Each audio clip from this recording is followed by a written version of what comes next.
Okay, let's do the next question. Thank you guys for being here. A 45 years old man comes to the emergency department due to 3 weeks of fever, malaise, and cough, productive of full smelling, purulent smutting. 6 weeks ago, the patient was hospitalized after sustaining a head injury due to the motorcycle collision. He briefly required intubation and was discharged from the hospital 4 weeks ago. He does not use tobacco, alcohol, or illicit drugs. Temperature is 39 right now. It's a little bit of fever. Blood pressure is 120/74. Pulse 110, and frequency respiratory is 14 respiratory per minute. Laboratory studies reveal hemoglobin 12 and 12. Leukocytes count in 8,000.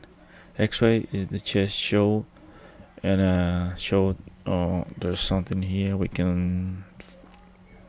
This look good, but this have like a level, like a either air levels or pneumo air level. So Sputin cultures are obtained, which of the following is the most appropriate and accepted management of this patient. So he obviously have like an abscess. This is an abscess, and he has history of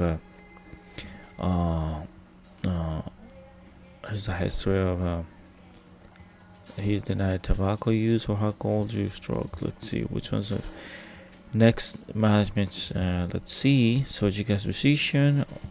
Observation to culture results are negative. I don't like this one. Sputin cultures are obtained, which of the following substance? Okay, so metronidazole and empiric therapy. I don't like this one.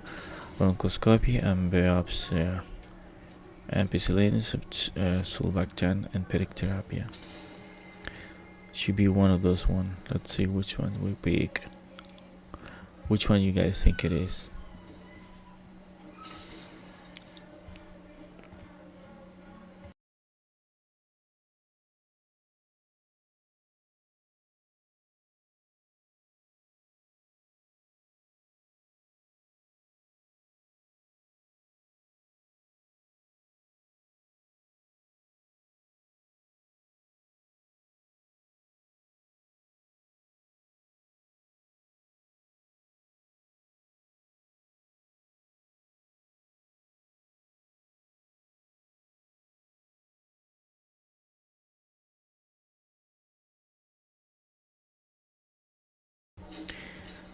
Okay, remember guys, we have only 1 minute and 30 seconds to answer those questions. So we cannot think that much when we have we just have to pick and keep going. Remember that always.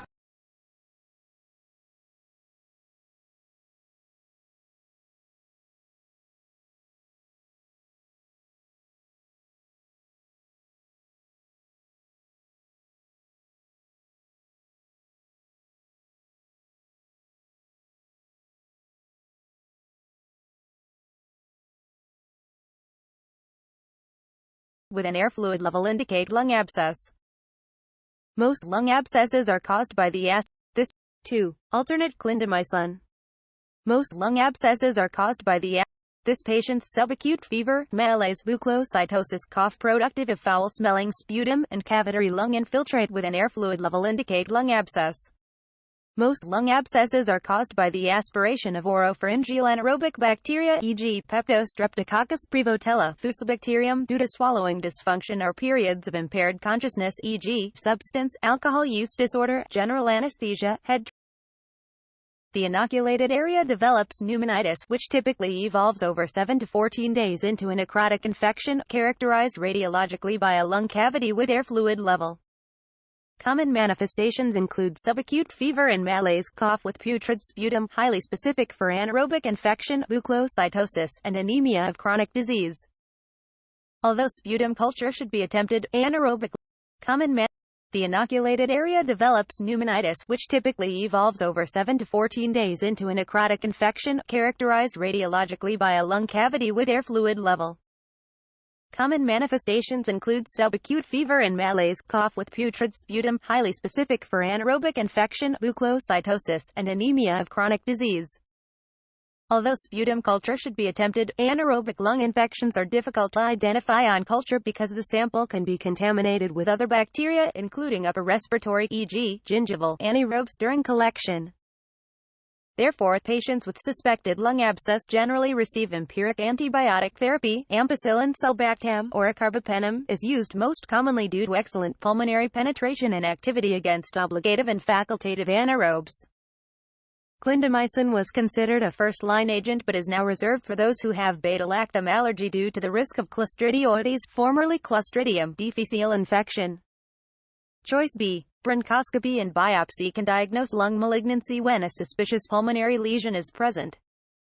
Although squamous cell carcinoma often causes a cavitary lung lesion, it primarily occurs in smokers and is not typically associated with foul-smelling sputum, subacute fever, and leukocytosis.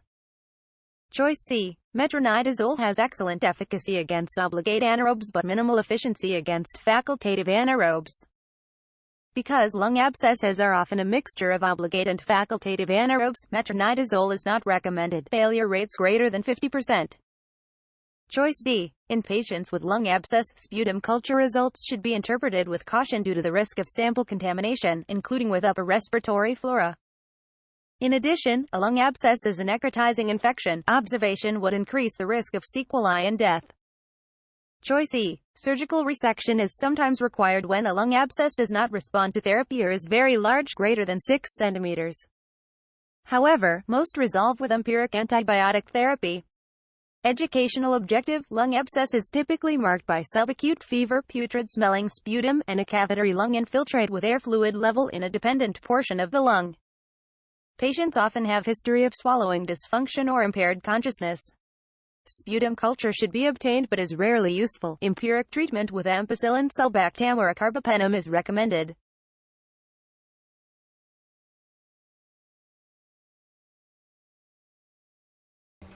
Okay, excellent. So, to take home, the lung abscess typically is marked by subacute fever, putrid smell sputum, and cavity lungs infiltrate with air fluids levels. That's what it say before. Air fluid levels. That's what I was trying to remember. Air fluid levels. Is this imagined here? Yeah, air fluid levels mean there's air here, and then there fluids down, and then this label here, that level. Air fluid level abscess. This is the abscess. There's full of air and fluids. Okay, every time we see that, remind patients that have like a bronchoaspiration or was intubated before. So the treatment, the empiric treatment is ampicillin, sulbactam, or carbapenem.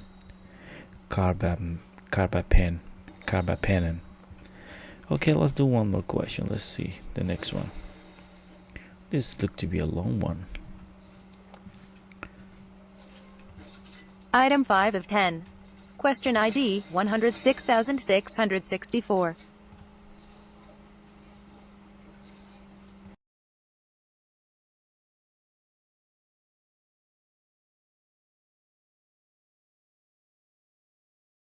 Item 1 of 2.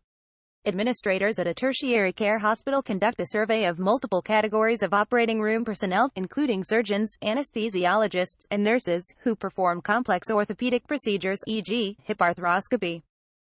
The survey asks respondents to score perceived quality of collaboration and communication with each category of team members on a scale of 1 to 100. A matrix depicting peer scores is presented below. Personnel. Performing. Rating personnel being rated. Surgeon, anesthesiologist, nurse. Surgeon 908588. Anesthesiologist 709689. Nurse 486381. Which of the following is the most likely underlying factor leading to these results?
The following vignette applies to the next two items. The items in the set must be answered in sequential order. Rating personnel being rated. Teamwork. Teamwork is necessary for patient safety in complex, high-risk environments, e.g., operating room. Teams in the operating room are often interprofessional, involving members from different professions, such as physicians and nurses. High-functioning teams are characterized by collaboration and a shared understanding of team goals and functions. This survey's results illustrate suboptimal interprofessional collaboration. 1. Perceived collaboration across personnel types, e.g., nurse, anesthesiologist, surgeon, is consistently worse than perceived collaboration within personnel types, e.g., nurse, surgeon. 2. Nurses perceive the lowest quality collaboration with other personnel categories, e.g., nurse anesthesiologist score of 63, nurse surgeon score of 48. 3. Pronounced differences in perceived collaboration exists between nurses and surgeons, e.g., surgeon-nurse score of 88 compared to nurse-surgeon score of 48. Suboptimal interprofessional collaboration is most often due to differences in understanding of team goals, including perceptions of each team member's specific role and opinions on how the team should function. For example, evidence indicates team leaders, e.g., surgeons, are more likely to define team collaboration as prompt and accurate adherence to instructions, whereas other members, e.g., nurses, are more likely to define collaboration as feeling that their input is respected and acknowledged. Excessive team hierarchy can prevent team members from voicing their opinions and perceptions, compromising patient safety. Choice A. Cognitive bias refers to unconscious mental shortcuts that influence individual decision-making, e.g., formation of differential diagnosis, choice of diagnostic tests. It is less of a factor in teamwork, which relies on group communication and collaboration. Choice C. Variations in technical expertise and medical knowledge are common in interprofessional teams but should not undermine team performance if each member is well integrated into the team structure. Teams can achieve optimal collaboration by promoting a consistent, shared understanding of team goals and functions.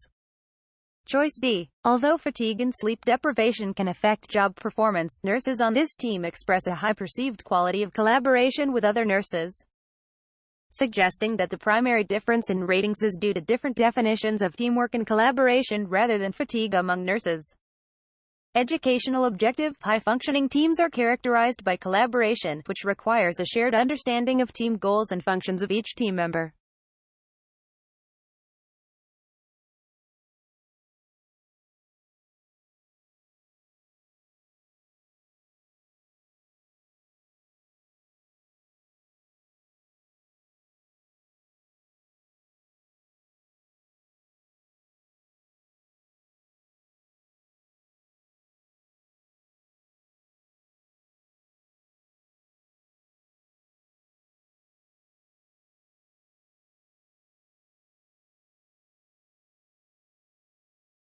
Item 6 of 10.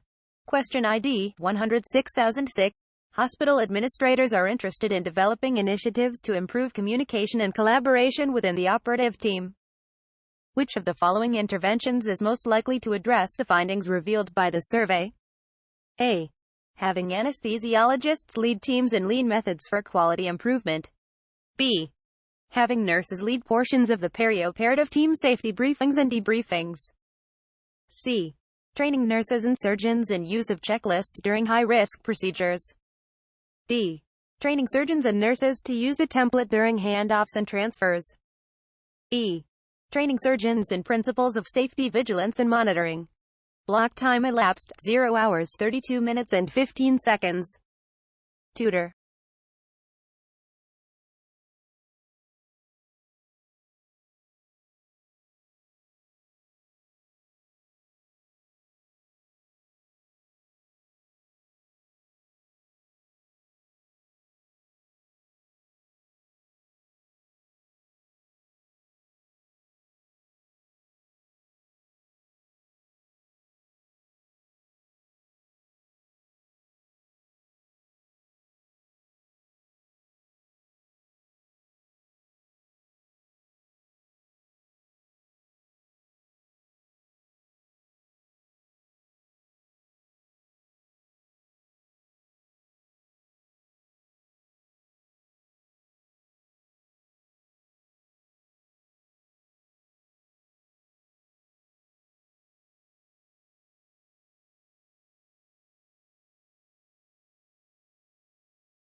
Item 2 of 2.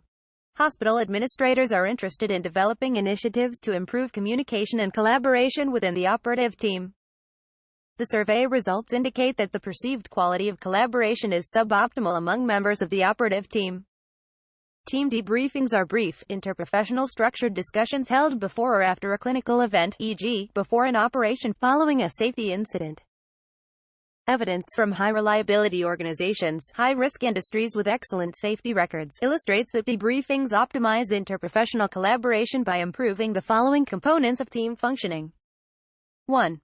Shared understanding, reinforce the team's primary goals and each member's specific role on the team. 2. Psychological safety, encourage each team member to voice concerns, e.g., potential factors increasing risk for errors in a group setting with feedback and acknowledgement. 3.